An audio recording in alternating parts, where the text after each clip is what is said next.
السلام علیکم، میں ہوں منصور احمد قریشی اور آپ دیکھ رہے ہیں میرا نیا ویلاگ۔ وزیر دفاع خواجہ آصف صاحب نے ایک اہم بیان دیا ہے۔ ان کے مطابق عمران خان صاحب شوق سے مذاکرات کریں تاکہ ہماری بھی جلدی جان چھوٹ جائے، اور مذاکرات کا کوئی حل نہیں نکلنے والا، ان کا یہ کہنا تھا۔ اور انہوں نے میرے اس بیان کی مکمل تائید کر دی ہے، جس میں بارہا بتاتا رہا ہوں کہ ان مذاکرات سے کوئی نتیجہ نہیں نکلنے والا۔ میں نے یہ بات پہلے ہی بتا دی تھی کہ حکومت اور پی ٹی آئی کے درمیان مذاکرات کسی صورت کامیاب نہیں ہوں گے، اور اب خواجہ آصف صاحب نے بھی اس بات کی تصدیق کر دی ہے کہ ہماری جان چھوڑیں اور یہ مذاکرات کسی صورت کامیاب نہیں ہونے والے۔ میں نے یہ بات اپنے پچھلے ویلاگ میں بھی کہی کہ یہ مذاکرات عمران خان صاحب کی خواہش پر ہو رہے ہیں، لیکن اصل جو سٹوری ہے اس کے پیچھے chief justice of Pakistan Umar Ata Bandial صاحب ہیں، جن کی خواہش پر یہ مذاکرات ہو رہے ہیں کہ ان کو کسی نہ کسی طرح فیس سیونگ مل جائے اور ان کی اس معاملے سے جان چھوٹ جائے، جس طرح انہوں نے اپنے آپ کو اور دیگر جو ان کے دو ججز ہیں ان کو اس کیس میں پھنسا لیا ہے کہ پنجاب الیکشن کے حوالے سے کہ 14 مئی کو انتخابات ہر صورت کروائے جائیں اور الیکشن کمیشن کو حکومت 21 ارب روپے جاری کرے۔ حکومت نے chief justice of Pakistan Umar Ata Bandial صاحب کے حکم کو 3 بار ماننے سے انکار کیا ہے، جس میں انہوں نے حکم دیا تھا کہ حکومت الیکشن کمیشن کو پنجاب الیکشن کے حوالے سے 21 ارب روپے ادا کرے، لیکن حکومت نے پہلے کابینہ سے بل پاس کروایا، اس کے بعد پھر پارلیمنٹ سے اس کو ریجیکٹ کروایا، پھر اس کے بعد گورنر اسٹیٹ بینک کو چیف جسٹس صاحب نے بلا کر حکم دیا، پھر وہاں سے ان کو انکار ہو گیا، اور پھر تیسری بار دوبارہ سے چیف جسٹس آف پاکستان نے حکومت کو حکم دیا کہ وہ الیکشن کمیشن کو 21 ارب روپے ادا کرے، لیکن حکومت نے پھر وہی اسٹریٹجی اپنائی اور وہ پارلیمنٹ کے پیچھے چھپ گئی اور پارلیمنٹ نے اس کو ریجیکٹ کر دیا۔ اور اس سے یہ بھی فائدہ ہوا کہ حکومت جو ہے وہ توہین عدالت سے بھی بچ گئی۔ حالات و واقعات اور خبریں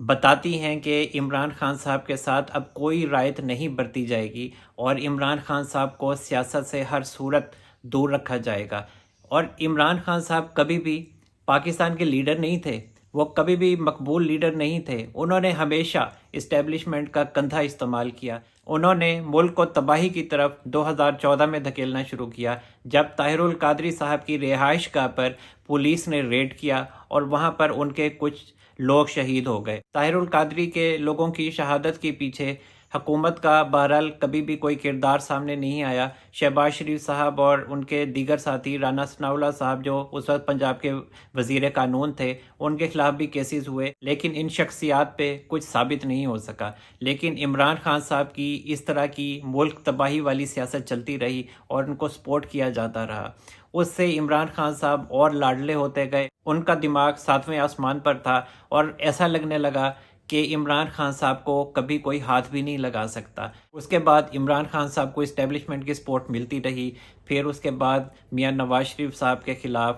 پاناما کیس آیا، پھر جس طرح سے کیسز چلے، اور پھر سپریم کورٹ نے جس طرح سے عمران خان صاحب کی سپورٹ کی، اور پھر اس کے بعد میاں نواز شریف صاحب کو نااہل کیا گیا۔ اس وقت بھی اکثر صحافیوں نے اس بات کو رپورٹ کیا کہ جب میاں نواز شریف صاحب کو 5 رکنی بینچ نے ڈسکوالیفائی کیا تو اس وقت سپریم کورٹ کے کمرہ نمبر 1 میں ججز کی فیملیز بھی تھیں جنہوں نے میاں نواز شریف کے ڈسکوالیفائی ہونے پہ خوشیاں منائیں۔ میاں نواز شریف صاحب کو جیل بھیج دیا گیا، مریم نواز صاحبہ کو جیل بھیج دیا گیا، اور اس کے بعد عمران خان صاحب کو 2018 کے الیکشن کو رگ کر کے پرائم منسٹر بنا دیا گیا، اور پھر اس کے بعد اصل تباہی شروع ہوئی، اور پاکستان آج تباہی کے دہانے پر آ گیا ہے، جہاں پر ادارے تباہ ہو چکے ہیں، سپریم کورٹ میں ڈویژن ہو چکی ہے، فوج میں ڈویژن ہو چکی ہے، عوام میں ڈویژن ہو چکی ہے۔ عمران خان صاحب نے کسی کو نہیں چھوڑا، کسی ادارے کو نہیں چھوڑا، بس وہ یہ چاہتے ہیں کہ میں کسی نہ کسی طرح حکومت میں آ جاؤں، چاہے غلط ہے صحیح ہے جس طرح سے بھی ہے، میں کسی کے کندھے پر پاؤں رکھوں اور میں وزیر اعظم کی کرسی پر آ کر بیٹھ جاؤں۔ لیکن اب عمران خان صاحب کے ساتھ یہ سب کچھ نہیں ہونے والا، اور عمران خان صاحب کے حوالے سے یہ بات کہی جا سکتی ہے کہ عمران خان صاحب کو اب سیاست سے دور ہونا پڑے گا۔ اور اس کی سب سے بڑی مثال ابھی 2 دن پہلے army chief general Asim Munir صاحب کا وہ اہم بیان ہے جس میں انہوں نے ایک لائن واضح الفاظ میں بتا دی ہے کہ عوام اور فوج کے درمیان دشمن سازش کر رہا ہے۔ اب وہ دشمن کون ہے جو سازش کر رہا ہے؟ وہ پاکستان سے باہر تو نہیں ہے، وہ پاکستان کے تو اندر ہی ہے جو سازش کر رہا ہے۔ اب چاہے عمران خان صاحب مذاکرات کا ڈھونگ کریں، چاہے اچھے بچے بنیں، چاہے اچھے سیاستدان بنیں، جو بھی وہ بننا چاہتے ہیں، اچھا انسان بننا چاہتے ہیں، لیکن فی الحال ان کا سیاست میں اب کردار ختم ہو چکا ہے، اور اب ان کے جو سہولت کار ہیں ان کے اوپر بھی خاصا مشکل وقت آنے والا ہے، اور خاصا مشکل وقت ابھی بھی آ چکا ہے۔ جس طرح سے آڈیو لیک سامنے آ رہی ہیں، chief justice of Pakistan Umar Ata Bandial صاحب کی مدر ان لا کی آڈیو لیک ہوئی ہے، ثاقب نثار صاحب کی آڈیو لیک ہوئی ہے، خواجہ طارق رحیم صاحب جو کہ وکیل ہیں ان کی آڈیو لیک ہوئی ہے، ثاقب نثار صاحب کے جو فرزند ارجمند ہیں نجم ثاقب صاحب، ان کی آڈیو لیک ہوئی ہے۔ تو یہ جتنے بھی سہولت کار ہیں عمران خان صاحب کے، چاہے وہ چیف جسٹس عمر عطا بندیال صاحب ہیں، جسٹس منیب اختر صاحب ہیں، جسٹس اعجاز الحسن صاحب ہیں، سابق چیف جسٹس ثاقب نثار صاحب ہیں، خواجہ طارق رحیم صاحب ہیں، یا ان کے فیملی ممبرز ہیں، یہ سب جو ہیں یہ ریڈار میں ہیں اس ٹائم، اور ان سب کی آڈیوز جو ہیں وہ کہیں نہ کہیں لیک ہو رہی ہیں۔ اور اب تو یہ بھی خبر آ رہی ہے، اور بہت زیادہ خبریں یہ چل رہی ہیں، کہ اب انہی افراد کے سرکلز میں سے کسی نہ کسی کی ویڈیوز بھی سامنے آنے والی ہی ہیں۔ اب میں زیادہ اس کے اوپر بات نہیں کرنا چاہتا، باتیں تو ہو رہی ہیں اس کے اوپر،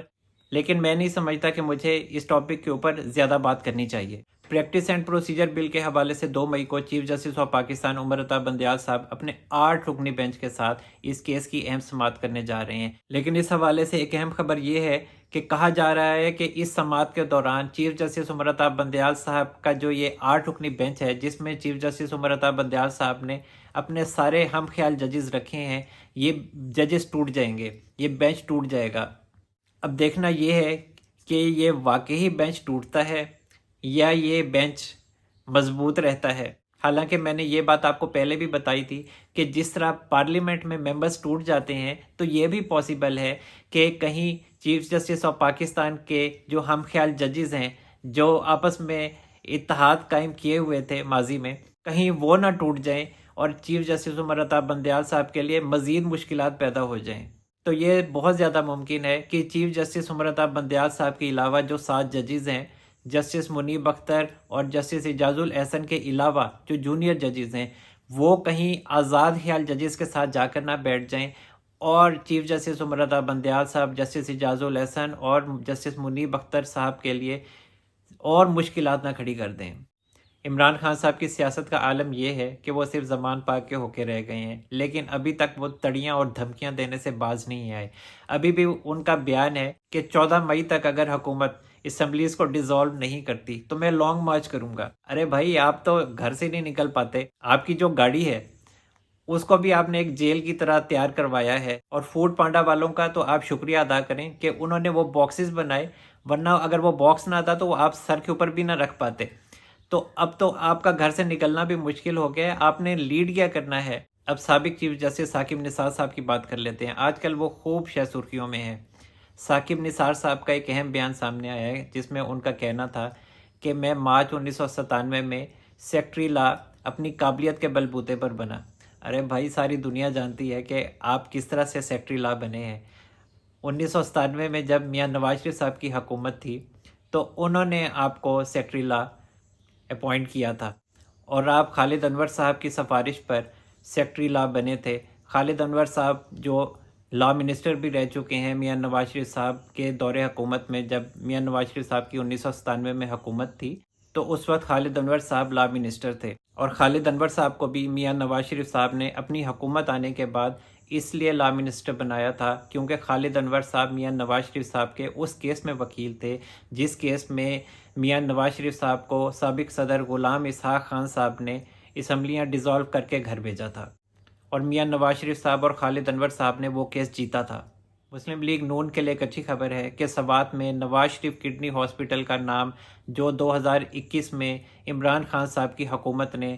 تبدیل کر دیا تھا، اور اس کا نام میاں گل عبدالحق کڈنی ہاسپٹل رکھ دیا تھا۔ اب دوبارہ نگران KPK حکومت نے میاں نواز شریف صاحب کا نام بحال کرنے کا فیصلہ کر لیا ہے، اور اب دوبارہ میاں گل کڈنی ہاسپٹل کا نام نواز شریف کڈنی ہاسپٹل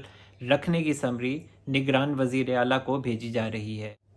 اب تک کے لیے اتنا ہی۔ منصور احمد قریشی کو اجازت دیجیے، اپنا بہت سارا خیال رکھیے گا۔ اللہ حافظ۔